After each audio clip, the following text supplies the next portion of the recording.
Allô,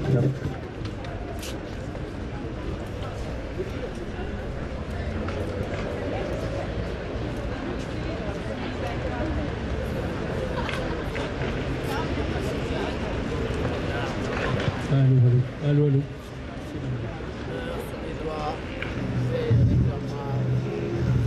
Mesdames et messieurs, bonjour. Écoutez, on va faire notre manifestation. Oui, mais écoutez, là, le ciel verse quelques larmes pour les victimes. Je voudrais tout d'abord remercier les personnes ici présentes et en particulier les associations partenaires du collectif contre le terrorisme. Regard de femmes, la Ligue du droit international des femmes, le comité Soudan, l'IRESC, est-ce que c'est mieux là? Est-ce que c'est mieux comme ça? Merci.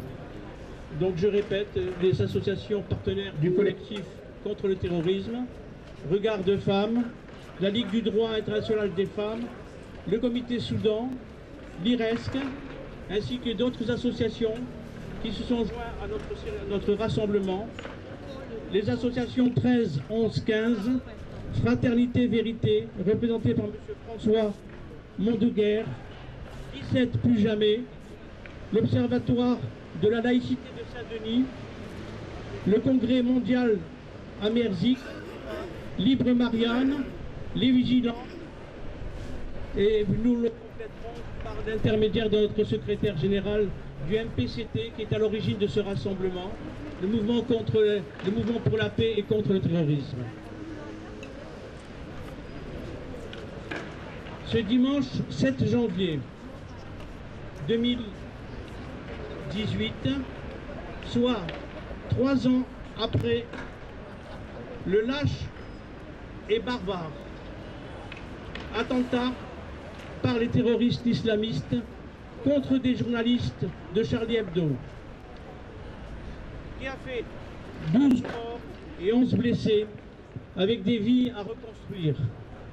La liste des victimes sera lue tout à l'heure et nous observerons une minute de silence.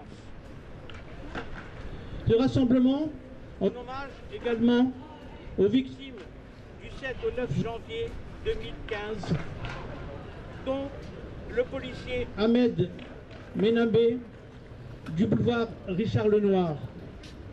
Le lendemain, un autre terroriste djihadiste abat une policière municipale à Montrouge. Enfin, le vendredi 9 janvier 2015, ce même terroriste islamiste prend en otage employés et clients d'un supermarché cachère parisien. Il tue 4 personnes parce que juives. Ainsi, en 3 jours, les 3 terroristes djihadistes se réclament d'Al-Qaïda au Yémen ou de l'organisation d'État islamique, ont pris pour cible un emblème de la liberté d'expression des juifs et des policiers, symbole de l'autorité, faisant un lourd bilan de 17 morts. Il y a 3 ans, nous étions tous Charlie, policiers juifs, avec 3 millions de personnes dans la rue. L'esprit de Charlie semble s'effriter, mais nous ne pouvons oublier et souhaitons faire vivre l'esprit de Charlie, d'autant qu'hélas, l'intolérance n'a pas disparu.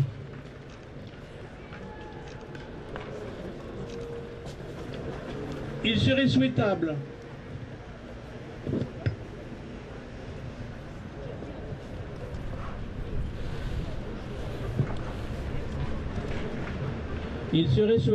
d'indiquer sur les plaques posées en hommage aux victimes de ces actes odieux qui sont les auteurs. On ne peut combattre un ennemi si on ne le nomme pas. Le drame, c'est qu'encore actuellement, les journalistes de Charlie Hebdo travaillent dans des conditions plus que difficiles. Ils reçoivent encore des menaces de mort.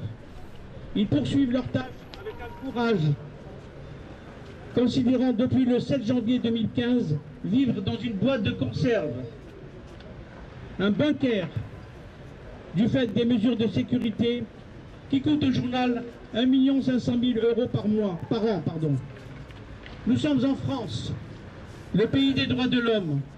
Dans une démocratie, est-il normal en 2018 pour une rédaction d'un journal, même satirique, de travailler dans de telles conditions? Nous sommes dans une république dont le premier slogan est liberté, puis égalité, hommes-femmes, fraternité, et j'ajouterai laïcité, apaisée et exigeante. Faisons vivre et gagner ces valeurs si même le combat est devenu difficile, d'autant que la liberté n'est jamais totalement acquise. Merci. Bravo! Bravo! Je passe la parole à une personne qui va lire le nom des victimes. Comment? Julie Gozlan va lire le nom des victimes.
Attentat contre Charlie Hebdo, le 7 janvier 2015.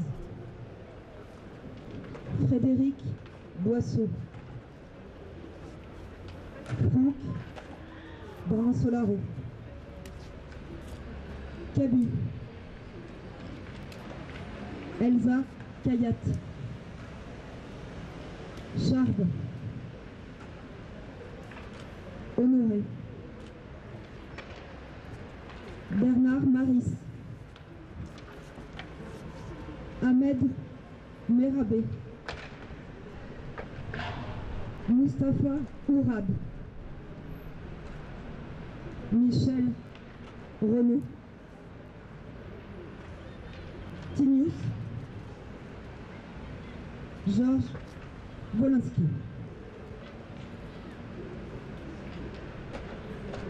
Attentat de Montrouge le 8 janvier 2015. Clarissa Jean-Philippe.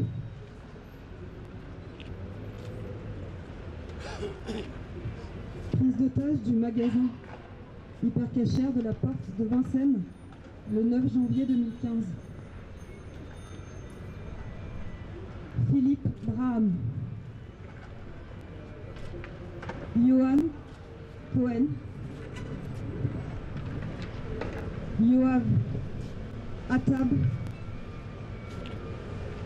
et François Michel Saad. Nous allons observer une minute de silence. Merci.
Passer la parole à notre secrétaire général.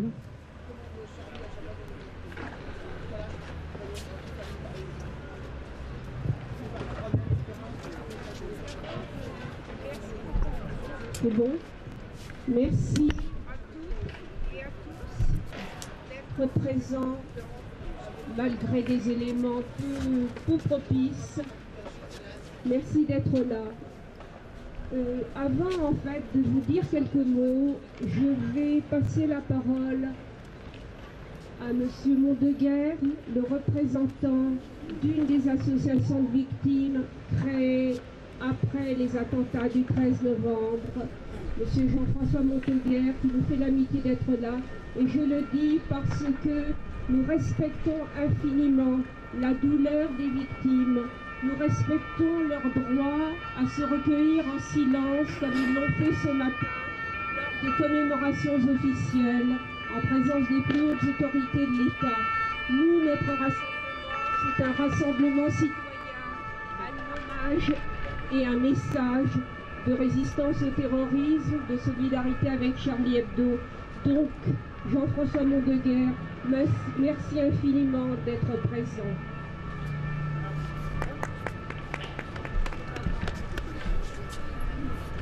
Bonjour à tous. Merci aux organisateurs de ce rassemblement pour la paix contre le terrorisme.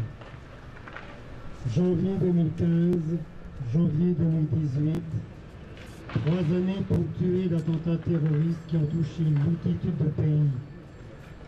3 années où le sang a coulé sans distinction d'origine et de religion, et où les larmes coulent encore et couleront toujours. 3 années avec des centaines d'innocents assassinés et des milliers de blessés, souvent handicapés à vie. 3 années qui ne comptent plus le nombre de traumatisés, dont la vie n'est plus comme avant. 3 années où certains ont craqué et lâché la vie qu'ils ne pouvaient plus assumer. Mais aussi 3 années qui ont vu apparaître beaucoup de solidarité, d'ouverture, des esprits et des cœurs. 3 années qui ont vu naître des associations de victimes. L'association Vache, victime attentat Charlie Hebdo et survivants. L'association Les Armies de Charlie. Le collectif 17 plus jamais. Celui Toujours Charlie. L'association de défense et de mémoire des victimes de l'attentat du Bardo. Life for Paris. 13 novembre, Fraternité et Vérité, dite aussi 13-11-15. Vraie Europe en Belgique. L'association des victimes des attentats de Ouagadougou. Promenade des Anges 14 juillet. Et tellement d'autres de par le monde. Ces initiatives attestent la nécessité, la volonté, le besoin d'union, de fraternité, de solidarité. 3 années qui ont vu se multiplier les actions mémorielles, petites et grandes, individuelles et collectives,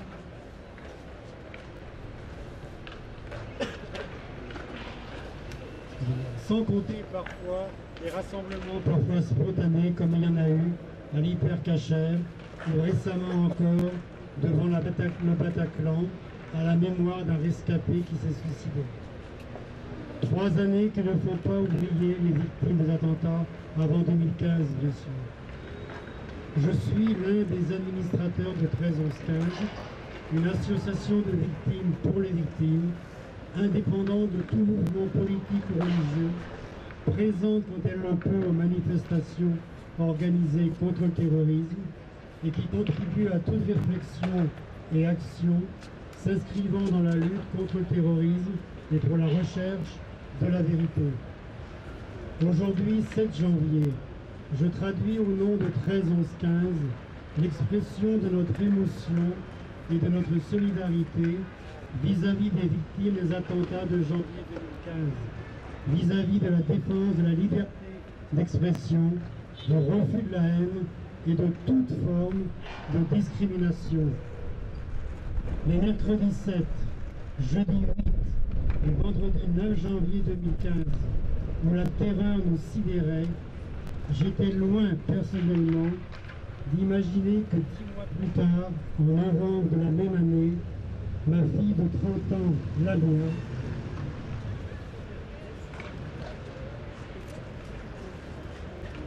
et Romain, son compagnon, seraient assassinés à la terrasse de la Belle Équipe, rue de Charonne, et qu'au total, 130 personnes allaient perdre la vie ce 13 novembre 2015. Vous comme moi, début janvier 2015, nous pouvions savoir qu'après l'hypercachère, il y aurait bien d'autres attentats meurtriers, de Copenhague à San Bernardino en Californie, en passant par le Bardo et Sousse en Tunisie, Saint-Quentin en Isère, Bangkok, Ankara, Beyrouth le 12 novembre, veille des attentats de Saint-Denis et de Paris, Bamako, Tunis. C'était en 2015. Et en 2015, on avait oublié, il faut le reconnaître, l'attentat du 22 février 2009 au Caire, qui a visé un groupe de jeunes élèves français de Levallois, faisant une victime tuée, la petite Cécile Vanier, et de nombreux blessés.